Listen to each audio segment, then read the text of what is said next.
प्यारे बच्चों, 9वीं कक्षा के विज्ञान के 8वें चैप्टर गति के 8वें लेक्चर में आपका स्वागत है। इस लेक्चर में हम गति के समीकरणों पर आधारित कुछ संख्यात्मक प्रश्न करेंगे। तो आइए शुरुआत करते हैं। सबसे पहले पिछले लेक्चर में हमने जो गति के समीकरण पढ़े थे उनको एक बार फिर से रिवाइज करवा देता हूँ और इन्हीं गति के समीकरणों का प्रयोग हम आज इस लेक्चर में संख्यात्मक प्रश्नों को हल करने में करेंगे। तो देखिए कि यदि मान लीजिए कि किसी वस्तु का आरंभिक वेग u है, u क्या है? आरंभिक वेग, और v इसका अंतिम वेग है, यानी जब समय 0 है तब इसका वेग u है और समय हम कुछ फाइनल कोई भी समय हम लेते हैं उस समय इसका वेग क्या है? v है।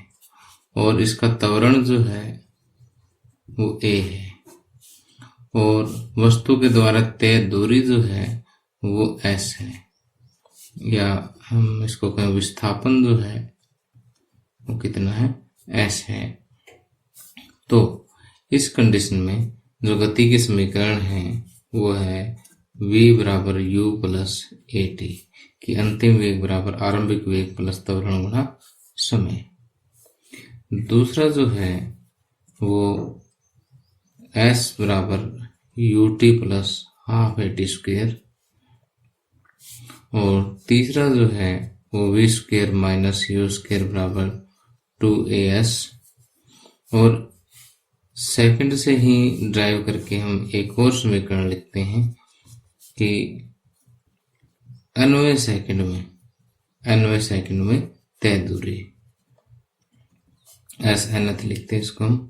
ये है आरंभिक वेग प्लस 1/2 गुणा 2n माइनस 1।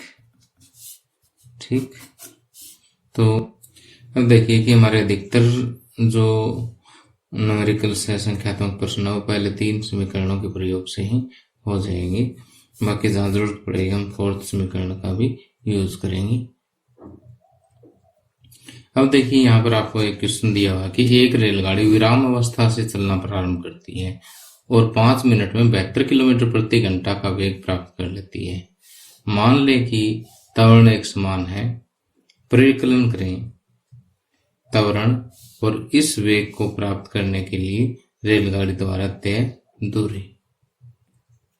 अब देखिए कि यहाँ पर रेलगाड़ी जो है वो विराम अवस्था से चलना प्रारंभ करती है, विराम अवस्था से चलना प्रारंभ करती है। इसका मतलब आरंभिक वेग जो है इसका 0 है। ठीक, और 5 मिनट में 72 किलोमीटर प्रति घंटा का वेग प्राप्त कर लेती है, यानी समय आपको दे दिया 5 मिनट, और जो 5 मिनट में कितना वेग प्राप्त करती है? 72 किलोमीटर प्रति घंटा का। तो इसका जो अंतिम वेग है वो 72 किलोमीटर प्रति घंटा का वेग है। अब फर्स्ट पार्ट में आपको इसका त्वरण ज्ञात करना है। ठीक, अब देखिए कि आपके पास v is equal to u plus at, s is equal to ut plus half at square और v square minus u square is equal to 2as। ये 3 मेन समीकरण है।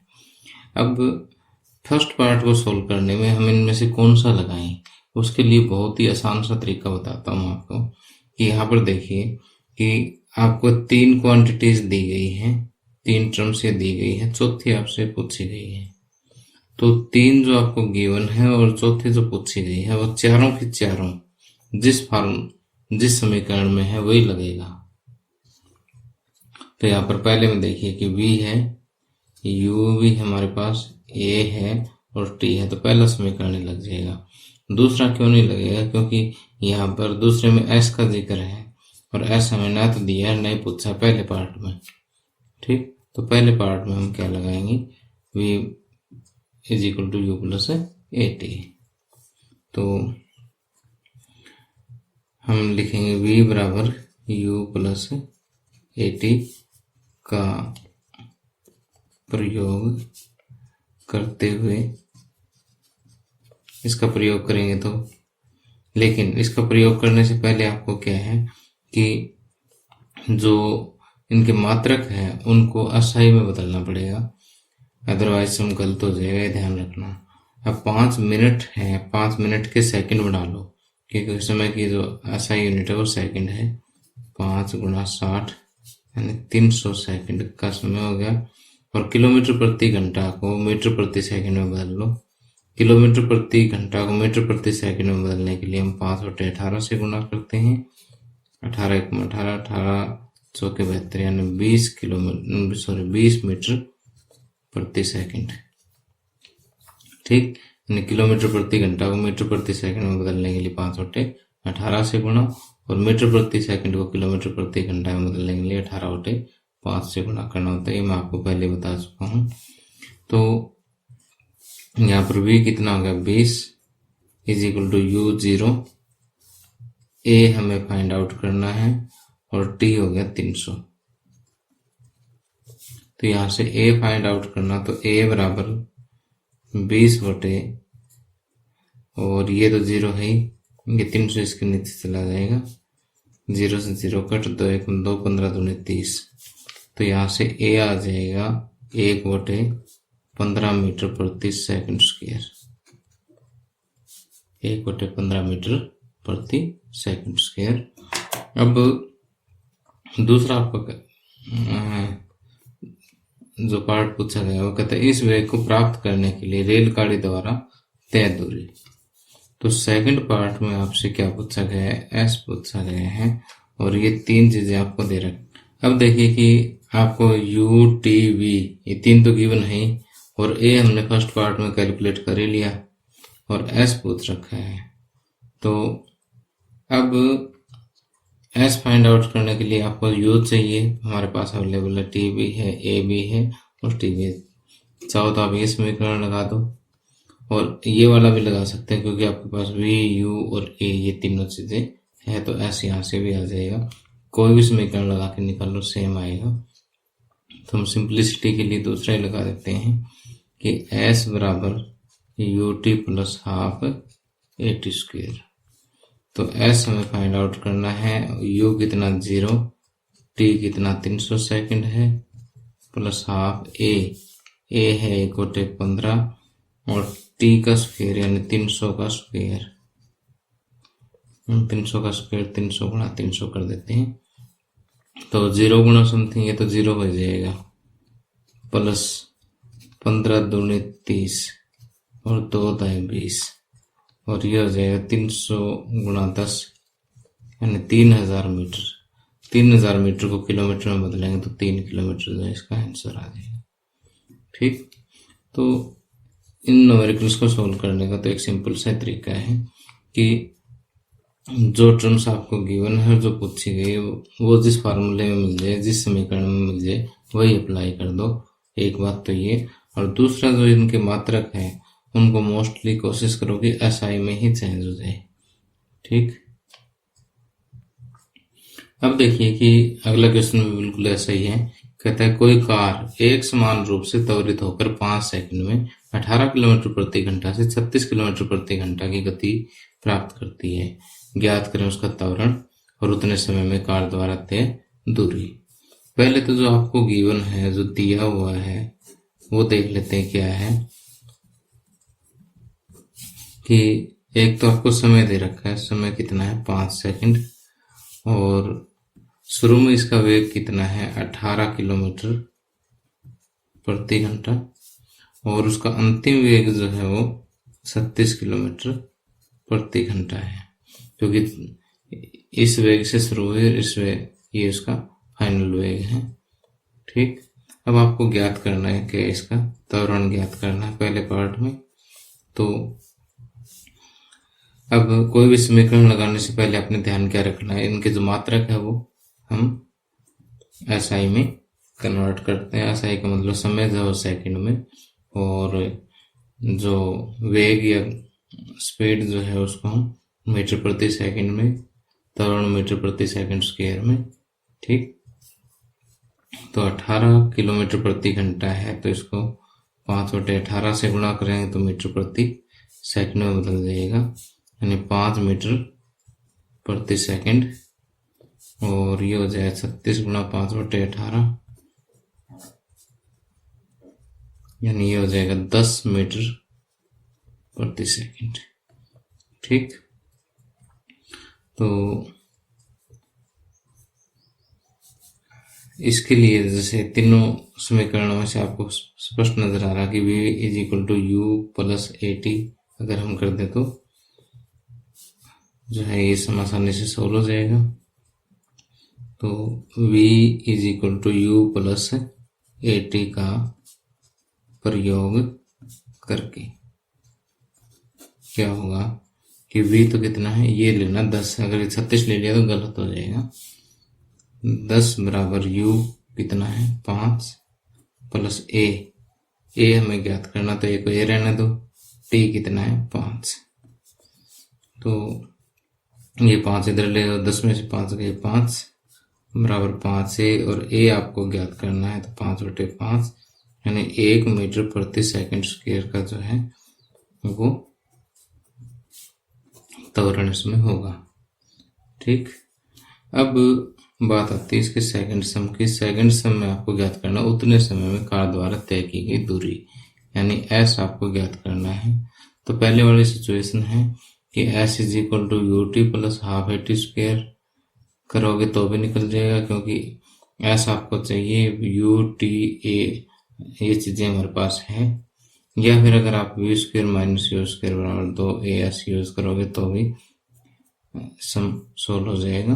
ठीक, तो चलो पिछला सम हमने इससे किया था, ये वाला सम हम इससे कर लेते हैं। ठीक है, कि v square minus u square बराबर 2as, v कितना है 10 का स्क्वायर माइनस u कितना 5 का स्क्वायर बराबर 2a, कितना निकला हमारा 1, और s हमें ज्ञात करना है। 10 का स्क्वायर हो गया 100, 5 का स्क्वायर हो गया 25 बराबर 2s। ठीक, तो 2s बराबर आ गया 75 और s बराबर 75/2 यानी 37.5 मीटर। कि देखिए जब आप वेग मीटर प्रति सेकंड में ले रहे हैं, समय सेकंड में ले रहे हैं, तो जो दूरी आएगी, विस्थापन जो आएगा वो मीटर में आएगा। ठीक, तो इस तरह से इन सम को हम आसानी से सोल्व कर सकते हैं। अब इस क्वेश्चन को ध्यान से देखें। ये कहता है कि किसी कार पर ब्रेक लगने पर वह गति के विपरीत दिशा में 6 मीटर प्रति स्क्वायर सेकंड का त्वरण उत्पन्न करती है। यदि कार ब्रेक लगाने के बाद रुकने में 2 सेकंड का समय लेती है तो उतने समय में तय की गई दूरी की गणना करें।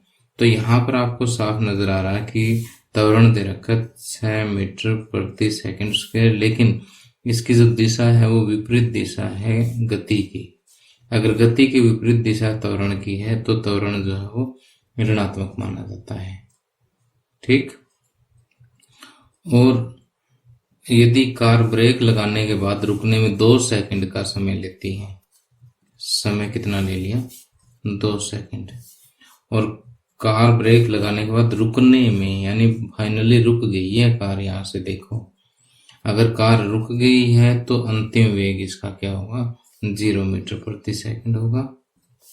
ठीक, ये ध्यान रखना कि यदि कोई कार विराम अवस्था से चलती है तो उसका आरंभिक वेग 0 होता है, और ब्रेक मारने के बाद अगर रुक जाती है तो इसका अंतिम वेग 0 होता है। ठीक, तो ये दोनों चीजें ध्यान रखना। और अगर जब भी हम ब्रेक मारेंगे तो जो त्वरण होगा वो ऋणात्मक लिया जाएगा। ठीक, क्योंकि ये इसके वेग को कम करता है। अगर त्वरण वेग को कम करता है तो इसका मतलब त्वरण ऋणात्मक है, वेग को बढ़ाता है तो त्वरण धनात्मक है। इन चीजों का ध्यान रखना ही। अब ये कहता है कि उतने समय में तय की गई दूरी ज्ञात कीजिए, यानी ऐसा आपको ज्ञात करना है। तो अब v is equal to u plus a t है एक, तो आपके पास एक s is equal to u t plus half a t square है, और एक v square minus u square is equal to 2a है। तो बताओ कौन सा लगाना पसंद करोगे इसमें? तो लास्ट तो लगेगा नहीं क्योंकि मेरे पास u नहीं है इसमें, और बीच वाला भी नहीं लगेगा क्योंकि इसमें भी u का प्रयोग होता है, u अपने पास है नहीं, और दूरी निकालने वाले दोनों ही सूत्र है, तो अब तो समस्या होगी। कोई दिक्कत नहीं है। अब u चाहिए ना पहले अपने को, तो u तो हम इससे निकाल लेंगे क्योंकि v अपने पास है, a अपने पास है, t अपने पास है, तो पहले इस समीकरण का यूज करके हम क्या कर लेंगे, u निकाल लेंगे। अब फिर u आ गया तो फिर तो आप जैसे ये वाला यूज करो चाहे ये वाला यूज करो, फिर तो s निकल ही जाएगा। ठीक, तो पहले v बराबर u प्लस ए टी का प्रयोग करके क्या करेंगे हम, v कितना 0 बराबर u हमें ज्ञात करना है, प्लस a कितना है -6 और t 2 सेकंड, मात्रक सारे एसआई में है, कोई चक्कर ही नहीं इसका। तो 0 बराबर u -12, तो u बराबर आ गया 12 मीटर प्रति सेकंड।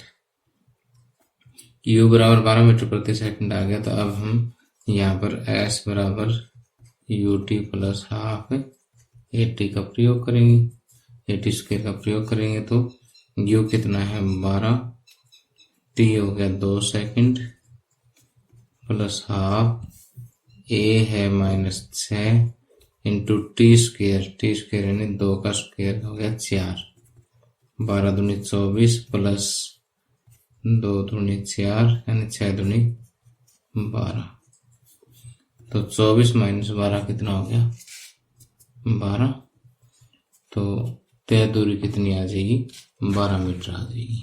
ठीक है, तो जैसे इसका प्रयोग करके ये लिख दिया, यहाँ पर लिखेंगे अब और लास्ट में लिखेंगे, इसलिए कार रुकने से पहले 12 मीटर की दूरी तय करेगी। तो प्यारे बच्चों, जो मेन हिंट था मैंने आपको दे दिया संख्यात्मक प्रश्नों का, और इसी आधार पर मैंने आपको नोट्स में जो कुछ स्टेटमेंट्स दे रखे हैं जो आपके एनसीईआरटी बुक में से ही हैं। तो आपके एनसीईआरटी बुक में जितने भी न्यूमेरिकल्स हैं उनको एक बार आप ट्राई करें। बाकी ये जो नोट्स में मैंने स्टेटमेंट दे रखी है इनको मैं अगले लेक्चर में सॉल्व भी करवाऊंगा। तो पहले आप खुद ट्राई करें, जहाँ पे प्रॉब्लम हो अगले लेक्चर के साथ कंपेयर करके उसको एक बार अपना ठीक करेंगे। तो प्यारे बच्चों, आपको लेक्चर कैसा लगा मुझे कमेंट करके ज़रूर बताना। Thank you, have a nice day.